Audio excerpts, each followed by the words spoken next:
श्री गुरुदेव दत्त, श्री स्वामी समर्थ. नमस्कार, मी रोहिणी परत एकदा तुमच्यासाठी खूप महत्त्वाचा व्हिडिओ घेऊन आलेली आहे. आणि आजच्या व्हिडिओमध्ये आपण बघणार आहोत की बघा, उद्या आहे स्वामी समर्थ महाराजांची पुण्यतिथी.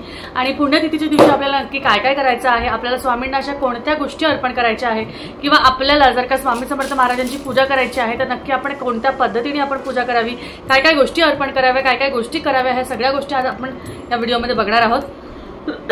त्याचबरोबर आपल्याला कोणती सेवा करायची आहे, काय करायचं आहे, या सगळ्याबद्दलची माहिती मी आजच्या या व्हिडिओमध्ये टाकत आहे. तर तुम्ही नक्कीच बघा, तुम्हाला नक्कीच यातनं माहिती मिळेल. तर जरा व्हिडिओची सुरुवात करूया. आणि त्याचबरोबर पहिल्यांदा जर का आपल्या चॅनलवर आला असेल तर नक्कीच व्हिडिओला लाईक करा, शेअर करा, चॅनलला सबस्क्राईब करा, कारण असे नवनवीन व्हिडिओ मी तुमच्यासाठी घेऊन येत असते आणि ते तुमच्यासाठी फायदेशीर होतील आणि तुम्हाला त्यातनं नक्कीच काही ना काही फायदा नक्कीच मिळेल. तर चला व्हिडिओची सुरुवात करूया. सगळ्यात महत्त्वाचं बघा, स्वामींना सगळ्यात पहिली गोष्ट काय आवडते? सगळ्यात पहिली गोष्ट स्वामींना मनाचा स्वच्छ भाव आवडतो. तर हा मनाचा स्वच्छ भाव करा. कारण काय आहे, तुम्ही कितीही पूजा अर्चा केली, कितीही पाठ अध्याय वाचले, कितीही काही केलं, पण जर का तुमच्या मनातला भाव स्वच्छ नाहीये तर स्वामींना कुठलीही अर्पण केलेली पूजा ती तुमच्या लाभार्थी येणार नाही. तुम्हाला अजिबात त्यातनं कुठल्याही प्रकारचं फळ येणार नाही.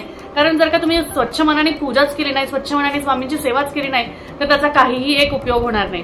त्याचबरोबर नंतर स्वामींना आवडतं काय, तर स्वामींना खूप खरं बोलणं, खोटं न बोलणं, आपलं स्वतःचं म्हणजे म्हणतो ना की स्वतःचं गोष्टी नुसत्या त्याच्या टिमकी वाजवणं किंवा अशा गोष्टी स्वामींना अजिबात आवडत नाही. त्यामुळे तुम्ही शक्यतो काळजी घ्या की ह्याच दिवशी नाही तर स्वामी पुण्यतिथीपासनं असा प्रण घ्या की स्वामी पुण्यतिथीपासनं मी अजिबात वाईट वागणार नाही, अजिबात खोटं वागणार नाही, मी अजिबात कोणाला दुखवणार नाही. अशा गोष्टी खूप महत्त्वाच्या आहेत.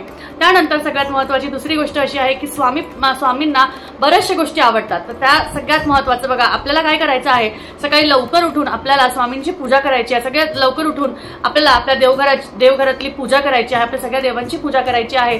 तुमच्या घरात म्हणजे आता तुम्ही आधी जर काही स्वच्छता वगैरे करून घेतली असेल तर व्यवस्थित झाडझूड तुमची व्यवस्थित घरातली जी स्वच्छता आहे ती करून तुमच्या दाराला थोडंसं तुम्ही कपडा मारा आणि त्यावर दारावर स्वस्तिक काढा. उमऱ्यावर हळदीचं लेपन करायचं असेल तर हळदीचं लेपन करा. नाही केलं तरी नुसतं पुसून, स्वच्छ पुसून हळदी कुंकू वाहून फुल वाहा. दारात छान रांगोळी काढा. त्याचबरोबर तोरण वगैरे लावा. तुम्हाला जर का आवडत असेल तर तोरण वगैरे लावा. आणि त्यानंतर महत्त्वाची गोष्ट अशी आहे की तुम्हाला तुमच्या घरातलं सगळं तुमचं आवरून स्वतः तुम्ही सुचिरभूत होऊन सगळ्या गोष्टी करणार आहात. देवपूजा करून स्वामींना अभिषेक घाला. स्वामींना कसा अभिषेक घालणार तुम्ही? स्वामींना कोणत्याही पद्धतीचं, समजा तुमच्या घरात एखादं फळ असेल तर एखाद्या फळाच्या रसाने किंवा चंदनाच्या पाण्याने, म्हणजे चंदनाचं पाणी आपण करतो ना एकत्र करून, त्या पाण्याने तुम्ही चंदनाने त्यांचा अभिषेक करू शकता.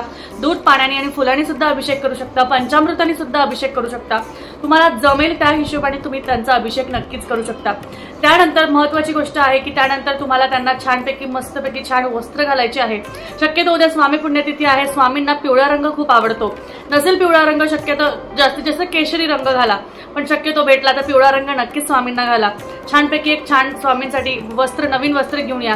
कसं असतं, आपली मनातली भावातली जी सेवा असते ती जेवढी मनापासून आपण करू तेवढी छान वाटते. त्यानंतर तुम्हाला त्यांना हिना अत्तर लावायचं आहे.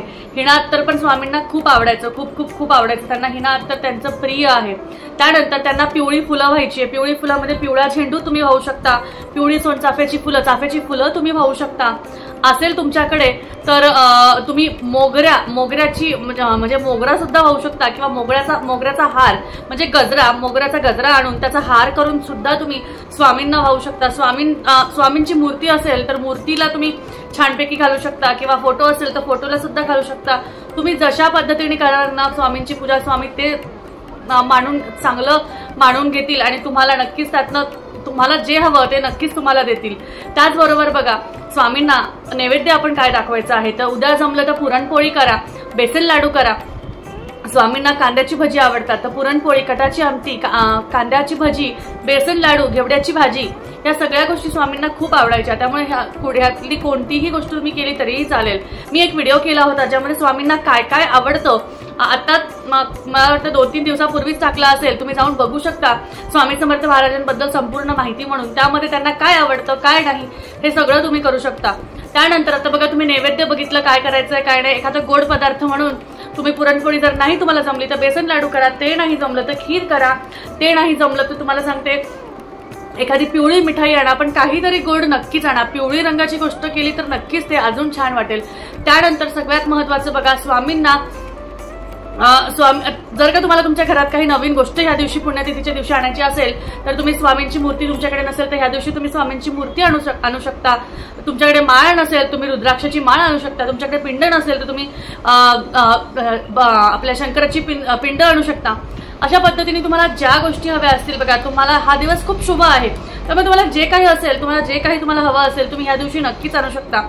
आणि त्यानंतर महत्वाची गोष्ट अशी आहे की बघा, स्वामींची एवढी सगळी आपण पूजा केली, सगळं केलं, नैवेद्याचं बघितलं, तर नक्की सेवा काय करायची आहे. जमलंच या दिवशी तुम्ही जे काही अभिषेक करणार आहात ते सगळं करत असताना सुरुवातपासून तर शेवटपर्यंत श्री स्वामी समर्थ या जपाचा, या मंत्राचा जप करत राहा. कारण हे मंत्र षडाक्षरी बीज मंत्र आहे आणि ह्या मंत्राने स्वामी खरंच खूप प्रसन्न होतात. भले तुम्ही बाकीची कोणती सेवा करा नका करू, पण फक्त हा मंत्र केल्याने, हा मंत्र जपल्याने स्वामींची कृपा छाया तुमच्यावर राहते आणि स्वामी सगळ्या तुमच्या इच्छा पूर्ण करतात. त्यामुळे कोणती इच्छा तुमची सेवा झाली नाही झाली, पण श्री स्वामी समर्थ हा जप नक्कीच करा. सुरुवातीपासून शेवटपर्यंत करा, मध्ये कोणाशी बोलू नका. फक्त श्री स्वामी समर्थ, श्री स्वामी समर्थ असं म्हणत तुमची पूजा करत राहा. नक्कीच तुम्हाला खूप छान वाटेल, खूप प्रसन्न वाटेल. त्याचबरोबर जमलंच तर स्वामी समर्थ महाराजांचं स्वामी चरित्र सारामृत आहे ते वाचा, स्वामी स्तवन वाचा. या सगळ्या गोष्टी केल्याने सुद्धा तुम्हाला खूप खूप खूप खूप छान वाटेल. त्याचबरोबर तुम्हाला सांगते, स्वामी समर्थ महाराजांची आरती करा, त्यांना प्रार्थना करा की असं माझ्या आयुष्यात ह्या गोष्टी मला मिळालेल्या आहे, तुमच्यामुळे मला सगळं ही गोष्ट मिळालेली आहे, तुम्ही मला आजपर्यंत इथपर्यंत आणलेलं आहे. आणि जे काही असेल किंवा तुम्हाला काही हवं असेल तर स्वामींना तुम्ही म्हणू शकता की मला अशी अडचण आहे, मला नक्कीच ह्यातनं मार्ग काढायला द्या, मला द्या. किंवा म्हणजे हे बघा, तुम्ही मागताना असं मागा ना की स्वामी, त्यांनी म्हणलं पाहिजे की ह्याला खरंच म्हणजे स्वामींना सगळं माहिती आहे की ह्याला किती कोणत्या गोष्टीची गरज आहे, पण त्याचबरोबर तुम्हाला नक्की कसं मागायचं हे कळायला पाहिजे. स्वामींना तुम्ही की मला हे द्या, फक्त द्या असं नाही, तर तुम्हाला त्याबद्दल तुमच्या स्वतःमध्ये सुद्धा काही ना काही बदल करावा लागेल. अशा पद्धतीने तुम्ही स्वामी पुण्यतिथी नक्कीच साजरी केली तर स्वामी सुद्धा प्रसन्न होतील आणि तुमच्या इच्छा सुद्धा पूर्ण होतील. तर चला, आजच्या व्हिडिओमध्ये एवढीच माहिती. कशी वाटली तुम्हाला ही माहिती आणि कसा वाटला आजचा व्हिडिओ हे नक्कीच मला कळवा. आणि अजून काही माहिती हवी असेल तर कमेंट बॉक्समध्ये मला नक्कीच तुम्ही विचारू शकता. परत भेटूया अजून एका छानच्या माहिती बरोबर, अजून एका छानच्या व्हिडिओ बरोबर. तोपर्यंत आजची जी सेवा आहे, आजची जी माहिती आहे, स्वामी चरणी अर्पण करते आणि तुमचा निरोप घेते. परत भेटूया अवधूत चिंतन. श्री गुरुदेव दत्त, श्री स्वामी समर्थ. जय जय स्वामी समर्थ.